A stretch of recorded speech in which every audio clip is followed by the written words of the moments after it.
ለማደናገር ሙያዊ ስነ ምግባራቸውን አሽቀንጥረው ጥለው የልቂት ነጋሪት ጎስመው ዳይሬክተሩና አዘጋጇ ማል ላይ ያቋረጡ ሐዘን ለኩሰው በእንባ ነግደው ሜት ውስጥ ገብቼ እንዳወራ የተቀባውት ነበር አራት ቦታ ላይ ማለት ነው። ገና መጀመሪያ እየሳኩም ቢብያቸው ማለት ነው። የጥላቻን ሰይፍ ስለው በአብሮነት የተጋመዱ ህዝቦችን ደም ለማቃባት ወጥነው ከብርቱካን ተወዳጅተው እንዲህ ሲወረውር ከፍ ብሎ ሄደ። ህዝብና መንግስት የሰጣቸውን ሀገር የማገልገል ኃላፊነት ለእኩይ ዓላማ ለማዋል የታተሩ ጥቂት የጥፋት ቡድን ሐሳብ አራማጆች ከሚዲያ ተቋማት በውጭ ሀገር እስከሚኖሩ ቡድኖች በቅንጅት የተሳተፉበት ሀገር ለማተራመስ የተቀናጀ የብርቱካን ያልሆነ የብርቱካን ታሪክ ላይ የተጠነሰሰ ሴራ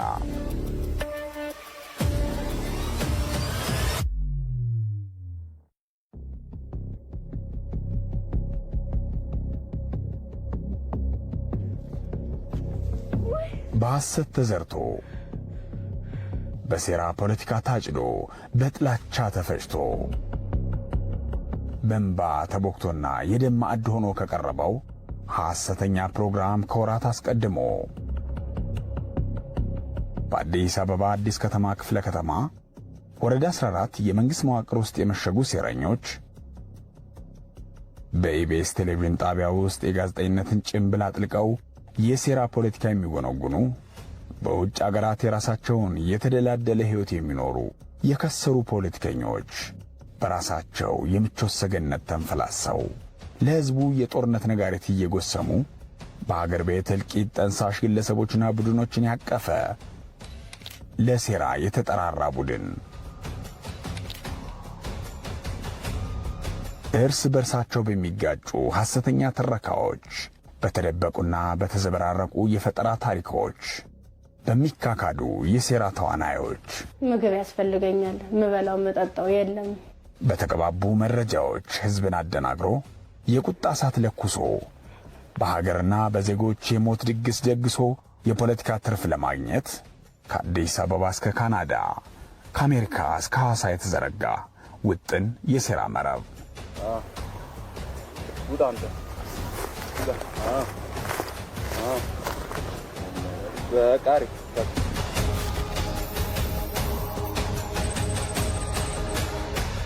ከመዓዛ መሐመድ ወደ ልጅ አዲስ ከልጅ አዲስ ወደ መዓዛ የሚመላለስ ተስፋዬ ወልደ ሥላሴንና ሌሎች ከቅርብም ከሩቅም አባላትን ያካተተና ኢትዮጵያ ካናዳና አሜሪካ ያሉ ሴረኞች የተሳሰሩበት አንድ የሴራ መረብ ተዘጋጅቷል።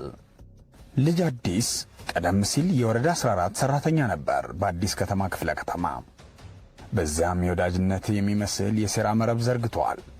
ልጅ አዲስ ዋለልኝ ካሳውንና ሌሎችንም ያጣመረ ሁለተኛ መረብ ደግሞ በኢትዮጵያ መዲና በአዲስ አበባ ተዘርግቷል።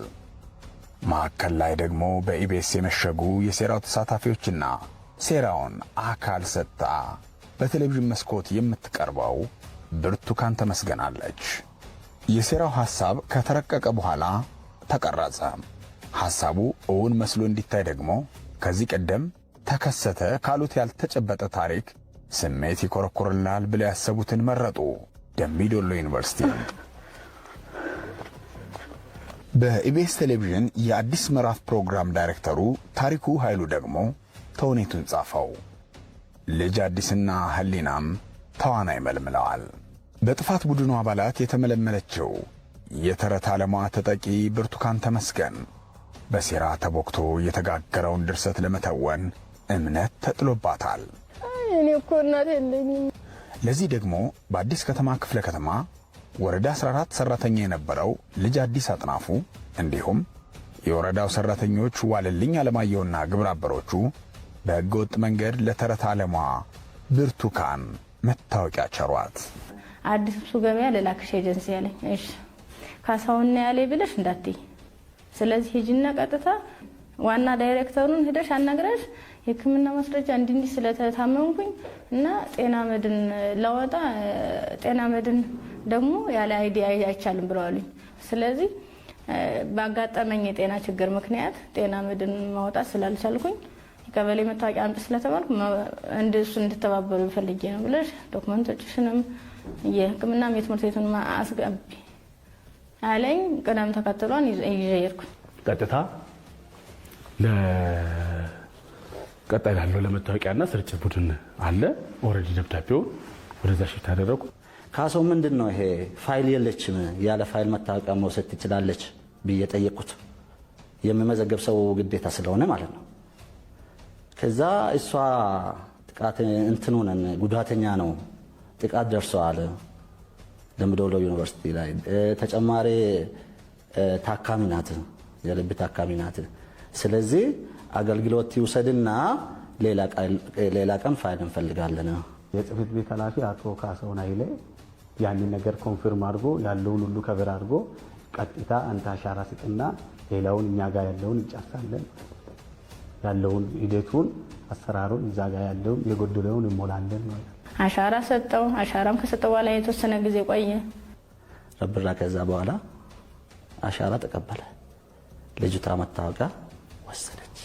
መተሽ መውሰድ ትችያለሽ ተባልኩ። ቀጥታ መጥቼ ወሰድኩ። እሱ ከተሰጠኝ በኋላ ነው የሆነ እንኩሽኩሾቹ ጀመሩ። ስራው የተጀመረ የዛኔ ነው እንጂ አሁን አይደለም። በዶክተር ዘነበ ደስታ ስም በወረዳው የሚገኘው ሰነድ ደግሞ በሕገወጥ መንገድ ለብርቱካን ተመስገን የመታወቂያ አድራሻ ሽፋን እንዲሰጥ ተደርጓል። ዶክተር ዘነበ ቀደም ብሎ ቤታቸውን ሽጠው የመኖሪያ አድራሻ ቀይረዋል። ይሁን እንጂ ፋይላቸውን በወቅቱ አለመዝጋታቸውን ተከትሎ የወረዳው አመራሮች ለሕገወጥ ዓላማቸው ማስፈጸሚያ ያደረጉት። እኔ ፋይል ላይ እኔ የማውቀው እኔ ያስመዘገብኩት 6 ሰው ብቻ ነው። የቤት ዘመዶቼ ማለት ነው እና የቤት ሰራተኛችን ማለት ነው። ከዛ ውጪ 14 ሰው ብርቱካን ተመስገን የሚልም ስም አለ እዛ ውስጥ በ7ኛ ተራ ቁጥር ደረጃ ማን ነው በ8ኛ 14 ሰው ነው የተመዘገበው። እንግዲህ ከዛም ሊያልፍ ይችላል። እኔ መዝገቡን ፋርዘር ማየት አልቻልኩም። ይሄ በጣም የሚያስጠይቅ ስራ ነው። የወረዳ 14 አመራርና ሰራተኞች ካሳሁን ኃይሌ፣ ዋለልኝ አለማየሁና የቀድሞ ባልደረባቸው ልጅ አዲስ አጥናፉ በጭምብል የተሸፈነ ሌላ ማንነት ከተላበሰችው ብርቱካን ተመስገን ጋር መከሩ። በወረዳ 14 የመሸጉት የጽንፈኛ ተላላኪዎች ውጥናቸው በተቃና ሁኔታ መሄዱን ሲያስተውሉ ወደ ቀጣዩ ምዕራፍ ተሸጋገሩ። በሀገር ቤት ተመልካች አለው ብለው ባሰቡት የቴሌቪዥን ጣቢያ የሴራ ጠንስሱን በጋራ ከጠመቁ ሴረኞች ጋር ወደ ሥራ ለመግባት አወሩ። ልጅ አዲስ ካናዳ ለምትኖር ወዳጁ ደወለ። እርሷ በተራዋ አሜሪካ ለሚኖረው ተስፋዬ ወልደ ሥላሴ፣ ተስፋዬ ወልደ ሥላሴ ደግሞ ለመዓዛ መሐመድ።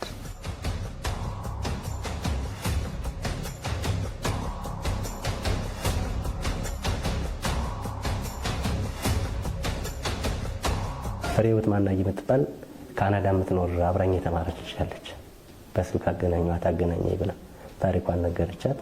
በስልክ ተገናኙ ከነሱ ጋር። ሄሎ አወይ አንዴ ዱርቴ አቤት። ይኸውልሽ እንግዲህ ከአንድ ሰዓት በላይ ቀጥቅጬ ኦልሞስት 2 ሰዓት ሆኖ ስልክ አሁን ነቃች ከእንቅልፏ። እንዴት ነሽ ቡቴ? ሰላም ነው? እግዚአብሔር ይመስገን። መድኃኒት ውጭ ስለነበረ ራሴን አሞኝ በዛ ረጅም ሰዓት ተኛው። ሶሪ። እንዴት ነሽ? እግዚአብሔር ይመስገን። ይቅርታ የኔ እናት። ጤናሽ እንዴት ነሽ? ደህና ነኝ እግዚአብሔር ይመስገን። አይዞሽ። አሁን እንደ እናትም እንደ እህትም እንደ ስራ ባልደረባም ምን ነገርሽ ማለት ነው።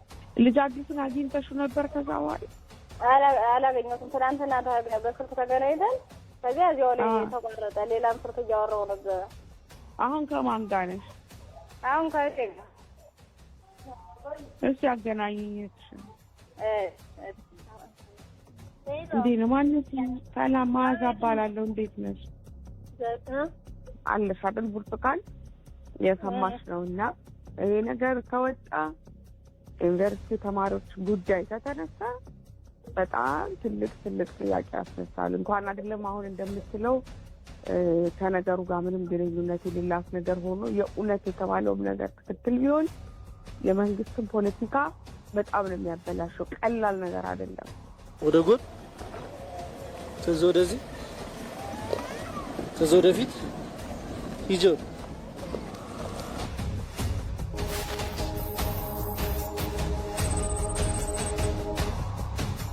ብርቱካን ታሪኳ ሌላ እውነታው ሌላ፣ ስምና ግብር ለየቅል ነው። የጋዳዊ ኑሮዋ እውነታ እንዲህ ነው። ያለ ህይወት ነው የምኖረው። ዘና ብዬ ከዓመት አንዴ ነው እህል የማዘጋጀው። ሽሮ በርበሬም እንደዛው ዝንጥ ብዬ ነው የምኖረው። እኔ ቡና ባንክ ነው የምሰራ። ኮልፌ አጠና ተራ ቅርንጫፍ የደንበኞች አገልግሎት መኮንን 3 የሚባል ፖዚሽን ነው ያለው። እንደዛ ነው የማገለግል። ባንኩ አሪፍ ይከፍለኛል። ለኔ ያንሰኛ አይደለም። ለቤተሰብ ማስተዳደር በሱ ነው። ስለዚህ የኢኮኖሚ ችግር እንደሌለ ሁሉም ያውቋል። ተከራይተን እንኖርበት ያውቋል። ደረጃ እንደምንኖር ችግር እንደሌለብን ያውቋል። ጥሩ ኑሮ እንደሆነ ነው የማውቀው። እሱ ሰርቶ ነው የሚገባው። ጋግራ ነው የምትበላው። ምንም ቤት ውስጥ የሚቸግራት ነገር የለም። ስለዚህ እንደዚህ አደባባይ የሚያስወጣ ችግር አልደረሰበት።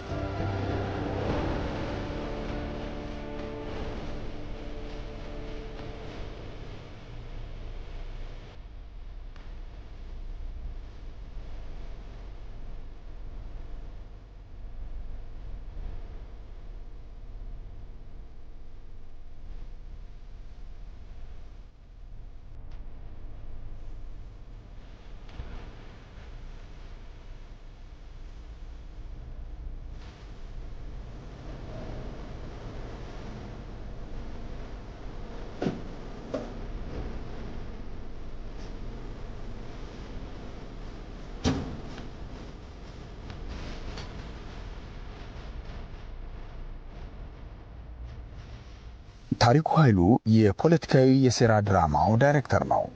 የታሪኩ ብርቱካን መልኳ ሌላ ነው። ዳይሬክተሯ ከጥፋት ቡድኑ የተሰጠውን ተልዕኮ የምትተውንበትን ቦታ አመሻሽቶ አስፈላጊ ድጋፍ ያደርጋል። ቤት እንደከራይ ያደረገ 7000 ብር በእጅ የሰጠ ታሪኩ ይባላል። የቤት ቴሌቪዥን ሰራተኛ ነው።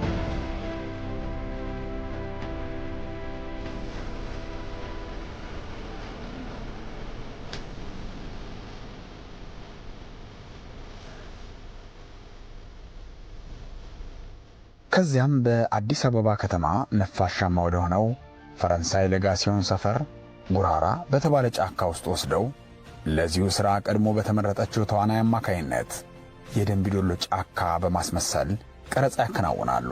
ዛሬ 3 ሳምንት ምናምን አካባቢ በፊት ደወለልኝ። ቀረጻ አለ ለአዲስ ምዕራፍ አለኝ። እሺ አልኩት። ከስቱዲዮ ነው የወጣ ነው። ካሜራማችንና ዳይሬክተሮች ታዝዤ ወደ ስራ ወጣን። በመሀል ላይ እየተደዋወለ ነበር እና ልጅ ይቀርበታል ይመስለኛል። ማን ነው? ታሪኩ ዳይሬክተሩ ማለት ነው። ከዛ ተደዋወለ። በጨረሻ ላይ በቃ እንሂድ ብሎን መንገድ ላይ ቆመን እየጠበቅነው ነበር። ሄደን እዛ ጉራራ የሚባለው ማለት ነው። ጉራራ ፈረንሳይ ሰፈር ይዛ ነበር። ከዛ መጡ። የመጡት 2 አንዱ ሹፌር፣ አንዱ ካሜራማን ከሱ ጋር አንድ ካስት እንደኔ ወንድ እና ደግሞ ራሱ ታሪኩ ማለት ነው መጡ። ከዛ ጫካ አለ ከኛ ወደ ላይ ወደ አንቆርጫ መሄጃ ጋር። ከዛ እዛ ጋር መኪናው ቆመ። ወረድን። በቃ ከዛ ዳይሬክት ሲያደርግ የነበረው ሩጭ ሲለኝ ትንሽ ሮጥኩኝ። እግሬ ጋር ሲቀረጽ ነበረ። ከዛ የሆነ ድንጋይ ጋር ቁጭ አልኩኝ። ተቀረጸ። በቃ በአጠቃላይ 20 ደቂቃ አልፈጀም ቀረጸ። ልክ እዛ እንደደረስን ካስት ይቀርበታል። ከዛ ላይ መጣና በሱ ቦታ ይሄን ስራ ከሚበደል ይሄን ነገር ሸፈነልኝ ምናምን ነገር አለ። እሺ አልኩትኝ። ታሪኩ ይባላል ማለት ነው። ከዛ በኋላ አስረዳኝ ያለውን ነገር። ልጅቷ እንደ ደፋሪ ሆነ እንትን ትላለህ ምናምን ነገር አለኝ። እሺ አልኩት። ገባን ማለት ነው ጫካ። ልጅቷን ይዘን ሮጥን ወደዛ። ከዛ ወደዚህ መጣን። ከዛ በኋላ እዛ ጋር ቆሙ አለ። ቀበቷችሁን ፍቱ አለ። ቀበቶዬን ፈታሁ። ይሄን የነበረው በጫካ ውስጥ እያለች ለመደፈሯን እና በጫካ ውስጥ ብዙ የእግር ጉዞ እንዳደረገች እሷን ሲል ለመቅረጽ ከተዋናዮች ጋራ እዚህ በፈረንሳይ አካባቢ የሚገኘው በጉራራ ጫካ ነበር የመጣ ነው።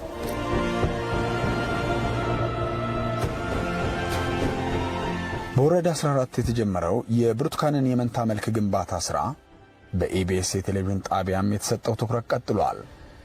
በጣቢያው የአዲስ ምዕራፍ ፕሮግራም ዳይሬክተር የሆነው ታሪኩ ኃይሉ ብርቱካንን ለቀረጻ ማዘጋጀቱን በትጋት እየተወጣ ነው። ለፖለቲካዊ ትወና ዝግጁ መሆኗን የተመለከተው ታሪኩ ቀደም ሲል ተመዝግበው ተራቸውን እየተጠባበቁ ከሚገኙ ሌሎች ባለታሪኮች ለብርቱካን ተመስገን ቅድሚያ ሰጠ። የፈጠራ ማንነቷን በማላበስ በውሸት ላይ የተመሰረተውን ታሪክ መስራት ጀመረ። ታሪኩን የሰጠኝ በጀን የሰጠኝ እዚህ አይደለም እዚያኛው ነው፣ እቤቴ ነው ስለማመድ የነበረ።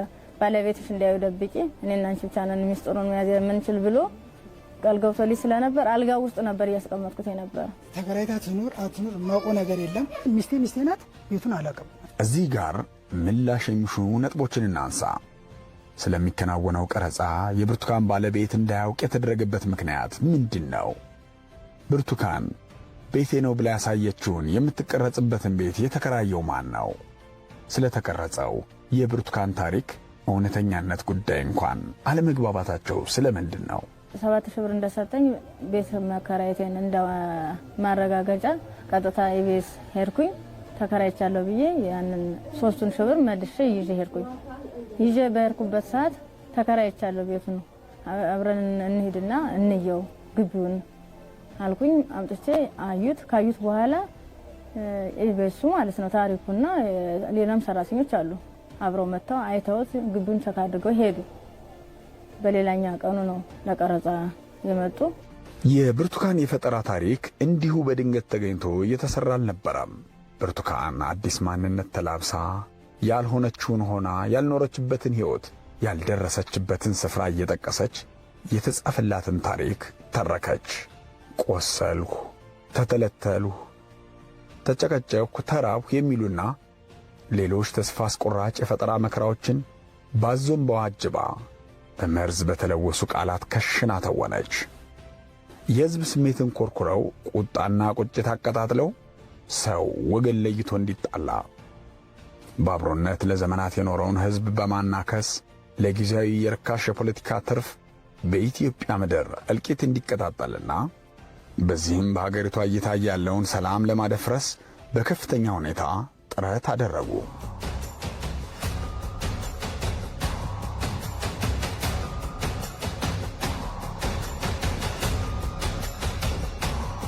ለሴራ ታሪካቸው ጡዘት በሚል መዝግበው ያስቀመጡት የቅዠት ታሪክ መቸቱን በተንኮል ስለው አስቀምጠዋል። ብርቱካን ያልደረሰችበትን አካባቢ ደንቢ ዶሎን የመጥራቷ ምክንያት ሳይቀር በሴራ አባላቱ መካከል መግባባት አልተደረሰበትም። ደንቢ ዶሎን እንድጠራና ጥቃት እንደደረሰብኝ እንዳወራ ያደረገው ካሳሁን ነው። በደንቢ ዶሎ ዩኒቨርሲቲ ውስጥ ምንም አይነት እገታ እንዳልተፈጠረ እኔ ካለኝ እንትን ያንን ነው የማውቀው። ደንቢ ዶሎ ዩኒቨርሲቲ አካባቢ ላይ እየተማረች የነበረች ጥቃት እንደደረሰች ካሳሁንና ብርቱካን እየወሩ ሰምቻለሁ። ከዚያ በኋላ ያለው የትኛውም ሰው ሲጠይቅሽ እኔን ሲለኝ ካሳሁን ራሱ የትኛውም ነገር ሲጠይቅሽ ምንም ችግር የለውም ይሄ እኮ ጎንሽ ያለው ይሄኛው እኮ ደንቢ ዶሎ ሰው ነው አዋሪው እኮ እንትን ምንም ነገር እንዳታወሪ ይሄ ጆሮን ራሱ ወደዚህ ስቦ ያዋንተን እያለ ነው ሁሉ ብሎኛል።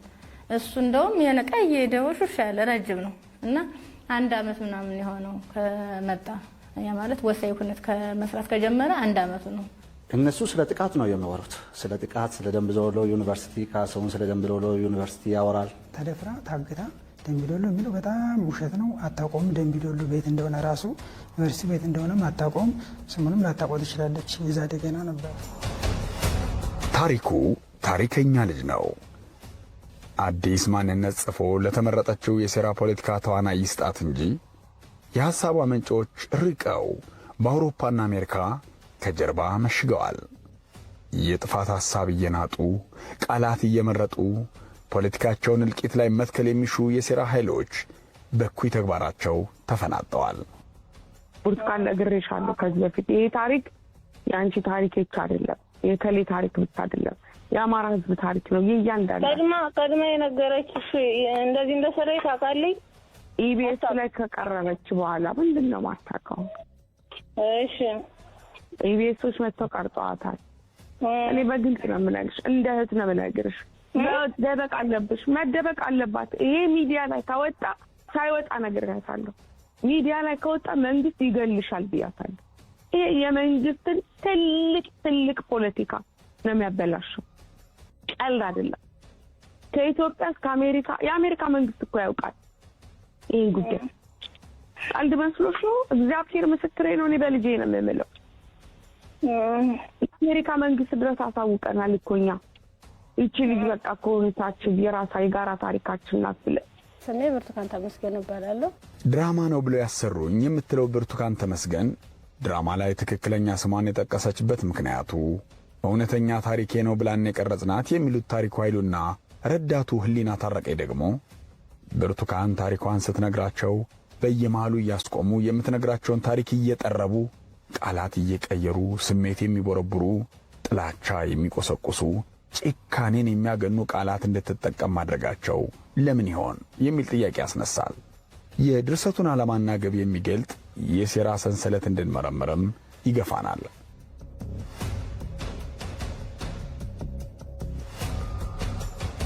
ህሊና የሆነ ቃላቶችን ስሰሳትና የሆነ ሲጣፋብኝ ከመሃል ታስተካክልልኛለች።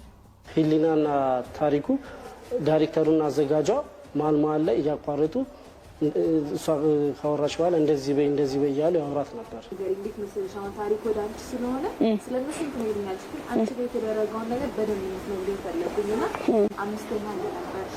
ምን እንዳደረጉሽ ደግሞ በደንብ ንገሪኝ። አምስተኛ ላይ ነበርኩኝ። ከዚያ አምስተኛ ላይ ልክ ልብሳችን አውልቀናል ነበር የጠበቅን የነበረ ወረፋችን እስኪደርሰን ተኛን።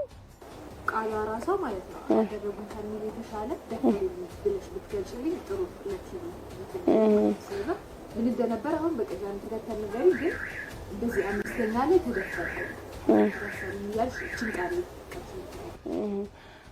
በዚያ ልክ መጀመሪያ አሰልፈውን ስለነበረ ሶስቶቹ አራቶቹ ተሄዱ በኋላ እኔ አምስተኛ ላይ ነበርኩ። በአምስተኛው ሰዓት ላይ ምንድነው ተኛለኝ ምች በረም ሁለቱም ጉንጭሽ መታ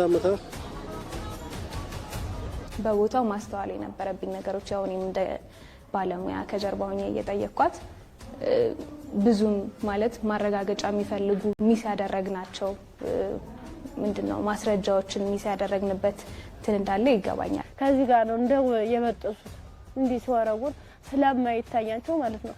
እንዲህ ሲወረጉን እፍ ነው ያለ በቃ ቤት እንደሄደም መስካውንም ያኔ ራሱ አላገኘ ነው። እንዲህ ሲወረጉን እፍ ብሎ ሄደ። ካንገት በላይ አልተገኘም ጭራሽ።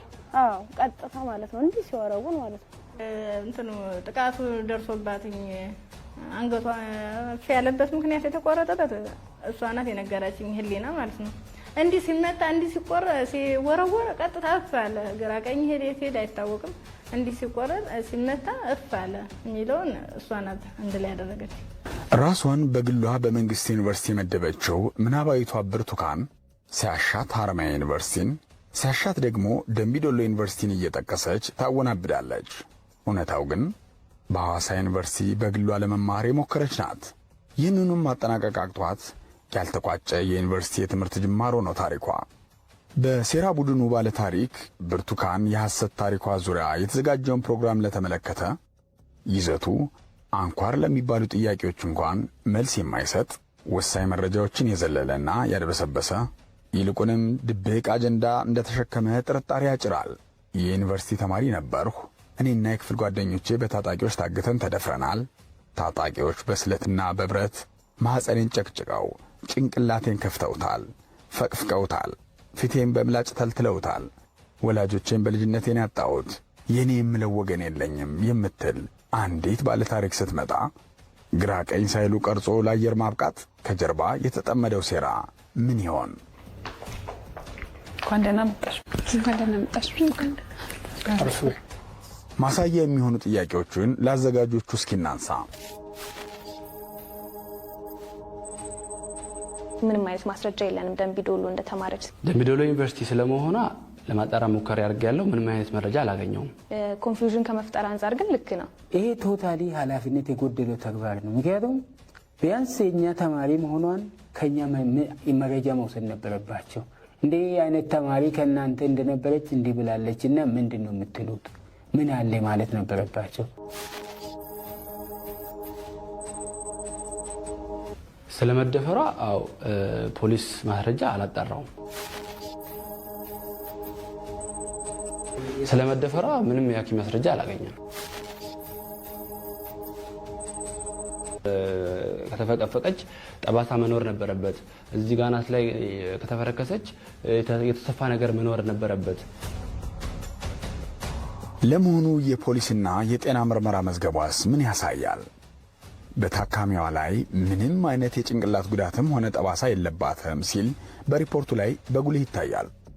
ሪፖርቱ ሲያጠቃልልም ፊቷም ጉንጮቿም ምንም አይነት ጉዳት ያልደረሰበት መሆኑን ያመለክታል።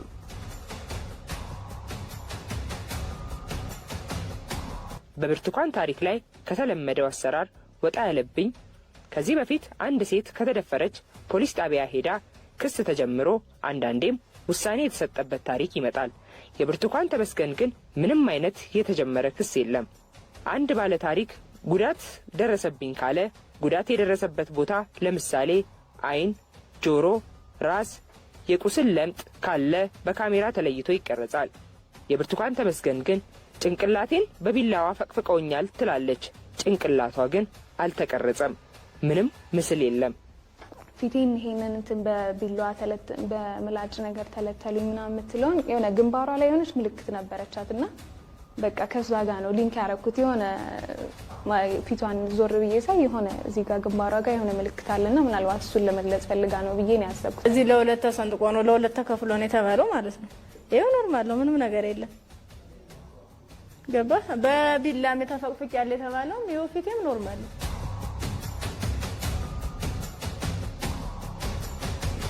ፕሮግራሞችን አይተን እኛ ሀሳብ ኮሜንት ነው የምንሰጠው። ስራችን እንደዛ ነው። ሪኮመንዴሽን እንሰጣለን። ከዛ ውሳኔ እንዲሰጡበት ብለን ያንን ያነሳናቸውን ኢሹዎች እንዲህ ሊያስነሱ ይችላሉ የሚለው ሪፖርት ጽፈን ልክ ምንድነው የሚደረገው ትክክል አይደለም እያሉ ነው፣ ስለዚህ ማስረጃ ይምጣላቸው ተብሎ ያዘጋጀው ፕሮግራሙ ሰውዬ ይጠየቃል። በፍጹም የሚታይ ጠባሳ ምንም አይነት ጠባሳ የለም።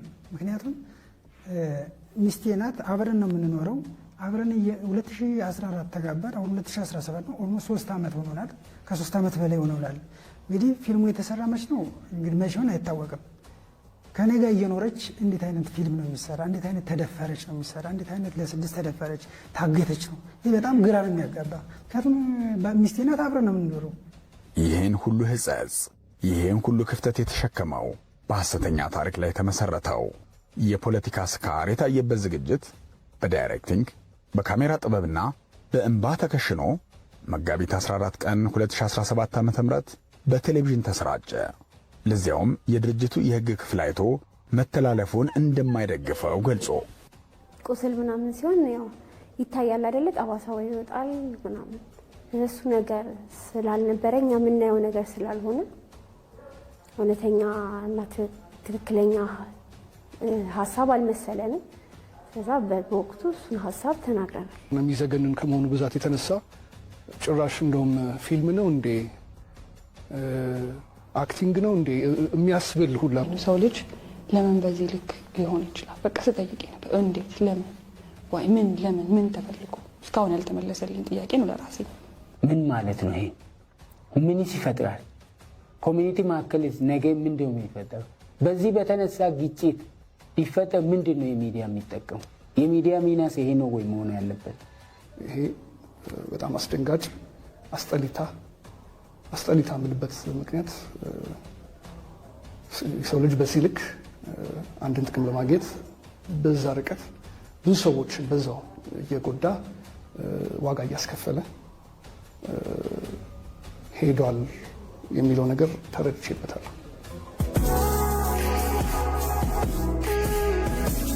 ዜጎችን ማስተማር፣ ማዝናናትና መረጃ መስጠት በሚል ዓላማ የተቋቋሙ መገናኛ ብዙሃን አንዲት ጥቂት ስህተት አፈትልካ ለሚሊዮኖች ከደረሰች በኋላ በዜጎችና በሀገር ላይ ሊደርስ የሚችለውን አደጋ ከታሪክ መገንዘብ ተረድተው ጥንቃቄ ሊወስዱ ይገባል። በድህረ እውነት ዘመን ሳያጣሩ መረጃዎችን መቀበል የሚያስከፍለው ዋጋ ብዙ በመሆኑ መጠንቀቁ የግድ ይላል። የብርቱካን ያልሆነው የብርቱካን ታሪክ በቴሌቪዥን መሰራጨቱን ተከትሎ ከተለያዩ አቅጣጫዎች የገንዘብ ድጋፍ ጎረፈላት። የንግድ ባንክ አካውንቷን በ2 ቀናት ጊዜ ውስጥ ብቻ 3 ሚሊዮን በላይ ገንዘብ ገቢ ሆነለት።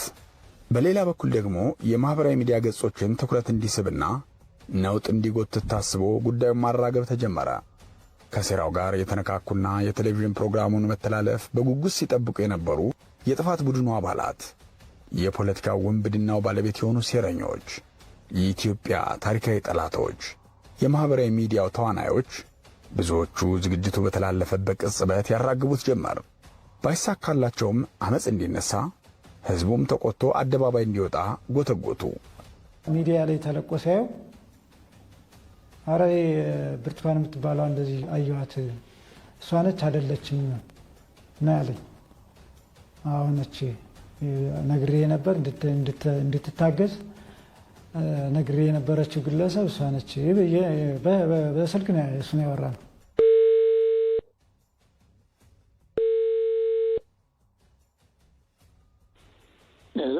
ሄሎ ሰላም እንዴት አመሸ? አለን እንዴት ነው? ይቅርታ ከመሸ በኋላ ደወልኩኝ። ችግር የለውም። እንዴት ነው? ግራ ገባኝና ተንሸጋገርኩ። አሁን ራሱ ቲክቶክ ላይ ያየሁት በቃ ዝም ብለህ እየውና በእነሱ ናቸው። በእነሱ በራሳቸው ተው እባክህ ይበላት። እንዴት የራሷን ጥፋት ነው የልጅቷ? እንዴት በቃ ቦታ መቀየር ትችል ነበር። አሁን ተያዘች ተይዛለች ተፈረከ የሚል እንደዛ ነው ያለኝ። አላውቅም እንጃ እንግዲህ እጃቸው ስላለበት ነው እንደዚህ ያደረጉት ይመስለኛል። በቃ እጃቸው ስላለበት ነው እንደዚህ ያደረጉት እንግዲህ ፖለቲካ ስለሚያበላሽ ነው። አሁን እኮ እንዴ ፈልገው ነው ዘይት የተለቀለቀውን አንተ ውሃ በላይ ታፈስበት ምንድን ነው የሚሆነው? በላይ ይሄዳል፣ ይደርቃል። እውነት ነው። ትክክል። ዘይቱ ግን አይደርቅም። ዘይቱ ግን አይደርቅም። እውነት ይሁን እስኪ እናያለን። 1-2-3 ቀን በኋላ ደግሞ የሚለቁት እናያለን። ሰላማዊ ሰልፍ እኮ ያየሁ ነበር። ይሆናል ሰላማዊ ሰልፍ ባዳር ላይ ምናምን ሰላማዊ ሰልፍ እንዳለ ወጥቶ እንትን እያሉ ነበር። ተው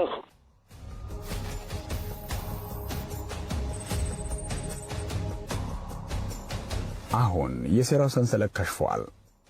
እንዴት ነው የሚሻለው? ከዚህ ሁሉ አዘቅት የማወጣበት በምን አይነት ሁኔታ ነው?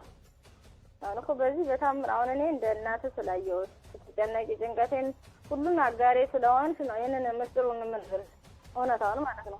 ለባለቤቴ ግን ይህን ሁሉ ታሪክ አላወራሁም። ምክንያቱም እሱም ባዳ ስለሆነ ነገ ወዲያ ምን እንደሚፈጠር ስለማለው ትክክለኛውን ማውራት አልፈለኩም። የተበላሸ ፖለቲካ ነው። ጊዜው እስኪወጣ ድረስ ድምጿን አጥፍታ የምትደበቅበትን መንገድ አዘጋጁ፣ ልናዘጋጅልሽ እንችላለን። አንደኛ እኛ ፖለቲካውን እንረዳለን፣ የመንግስት ኢንተረስትም ይገባናል።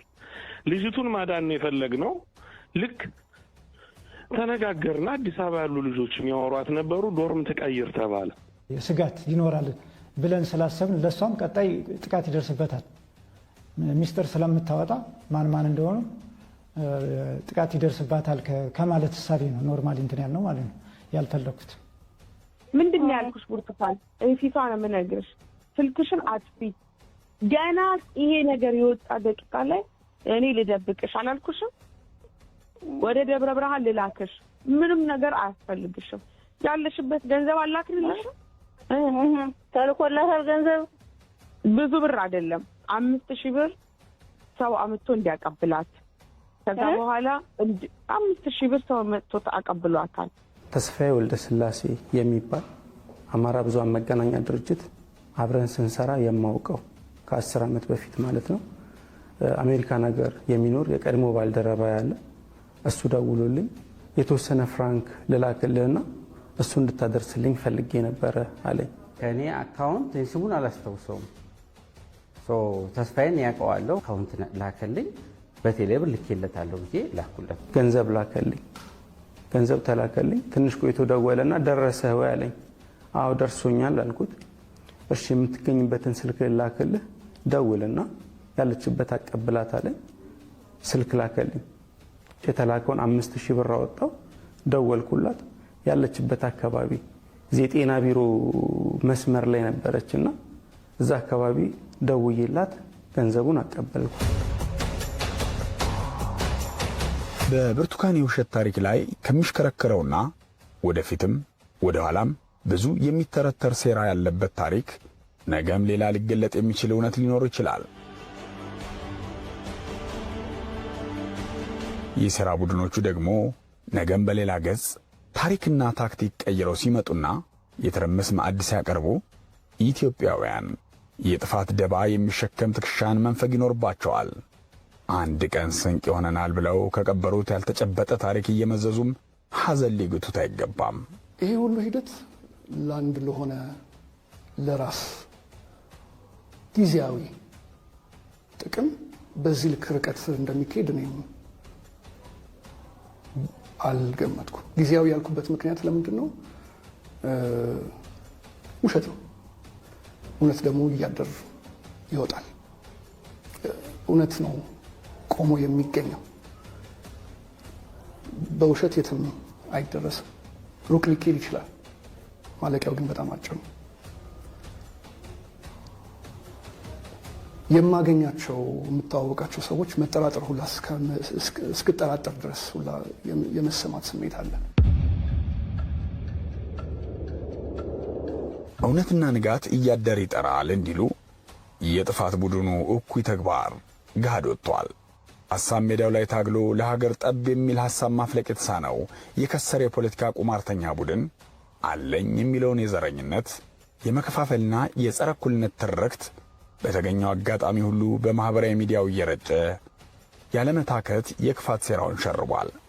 የጸጥታና የደህንነት ተቋማቱ ደግሞ ተናበው ዘመኑን የዋጀ ቴክኖሎጂ ታጥቀው ከህዝቡ ጋር እጅና ጓንት ሆነው ሀገር የማተራመስ ውጥኖችን ማክሸፋቸውን ቀጥለዋል። አንድ አይን ያለው ባፈር አይጫወትም እንዲሉ ሀገራችን አንድ ነች። በብዙ ትጋትና ብርቱ ጥረት እንዲሁም ጉልህ ስኬት ከታለመላት የብልጽግና ማማ የመንገሷ ጉዞ እውን ይሆናል። የጥፋት ሥራን በማጋለጥ በህቡ የሚደራጁ ኃይሎችን እግር በእግር እየተከታተለ የህዝብ ሰላም ለማረጋገጥ መንግስት ክንዱ አይዘልም።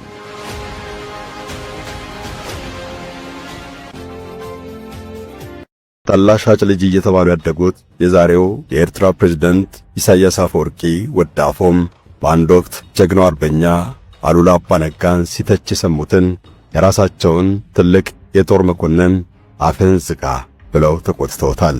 አሉላን የት ታውቀዋለህ ብለው እስከ አፍንጫው እንደሰደቡትም በጀነራል ጻድቃን ገብረትንሳኤ ተነግሮላቸዋል። ወዳፎም ቀርበው ያዩአቸው ሁሉ በማንኛውም አጋጣሚ የኢትዮጵያን ታሪክም ሆነ ማንነት የሚያጠለሽ ንግግር የሚያሰማን ሰው የማይታገሱ ናቸው ይሏቸዋል። ሰውየው ስለ ኢትዮጵያ ክፉ እንዲነሳ የማይፈልጉ ስለመሆናቸው በተደጋጋሚ ተመስክሯል። እና ያለን ይህም አልፎ ፍቅር አንድነት ሲያሸንፎ እና ያለን ጊዜው ደርሶ ህልማችንም እውነት ሆኖ እና ያለን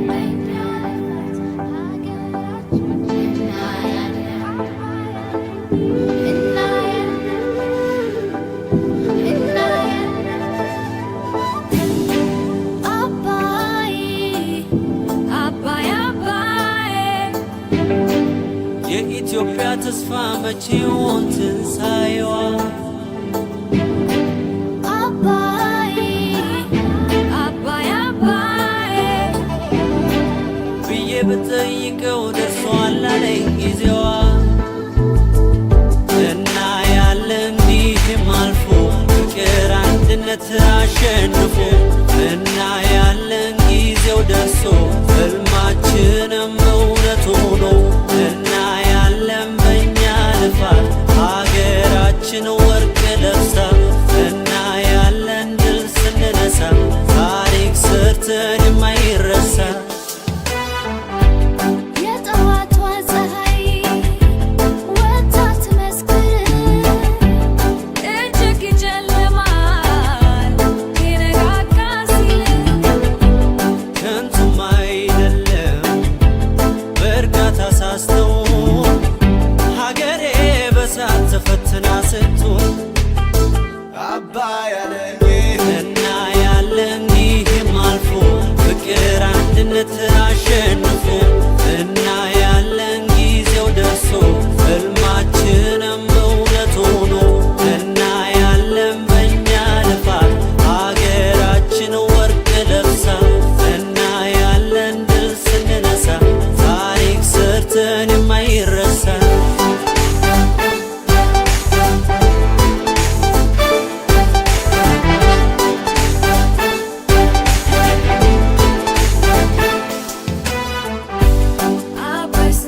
አንድነት አሸንፎ እና ያለን ጊዜው ደርሶ ህልማችንም እውነት ሆኖ እና ያለን በእኛ ልፋት ሀገራችን ወርቅ ለብሳ እና ያለን ድል ስንነሳ ታሪክ ሰርተን የማይረሳ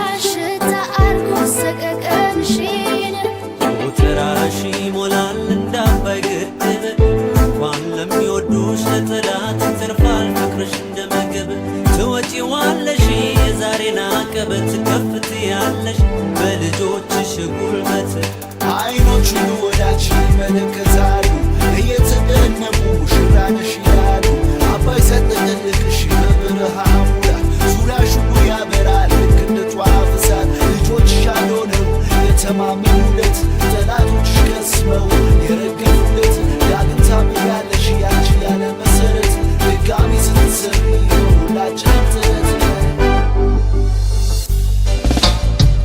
ልባችን አልነበረም ወይ አልነበረም ወይ አልነበረም ወይ ታሪካችን አይመሰክርም ወይ አይመሰክርም ወይ አይመሰክርም ወይ አንድነት ውስጥ ሁሉም አልከበረም ወይ አልከበረም ወይ አልከበረም ወይ ዛችን አልቀረበም ወይ አልቀረበም ወይ አልቀረበም ወይ አባይ ያለኝ እና ያለን ጊዜም አልፎ ፍቅር አንድነት አሸንፎ እና ያለን ጊዜው ደርሶ ህልማችንም እውነት ሆኖ እና ያለን በእኛ ልፋት ሀገራችን ወርቅ ለብሳ እና ያለን ድል ስንነሳ ታሪክ ሰርተን የማይረሳ እና ያለን ጊዜም አልፎ ፍቅር አንድነት አሸንፎ እና ያለን ጊዜው ደርሶ ህልማችንም እውነት ሆኖ እና ያለን በእኛ ልፋት ሀገራችን ወርቅ ለብሳ እና ያለን ድል ስንነሳ ታሪክ ሰርተን የማይረሳ ፍቅር ነው መንገዴ መጀመሪያው በሌላ አልመጣ ዞሬ ላሳየው ነበልባሉን ክንድ እንደ ሳት ሲነድ ሄደ መዳዬ ነው ሲወድ ሲዋረድ ጠላት ማዋረድ አትንኩኝ ባይ የአገሬ ልጅ የለውም አባይ የኢትዮጵያ ልጅ የለውም አባይ ማን የመጣው ባባይ በመጣበት እግሩ መልሰዋለው ይፋረደኝ ሰማይ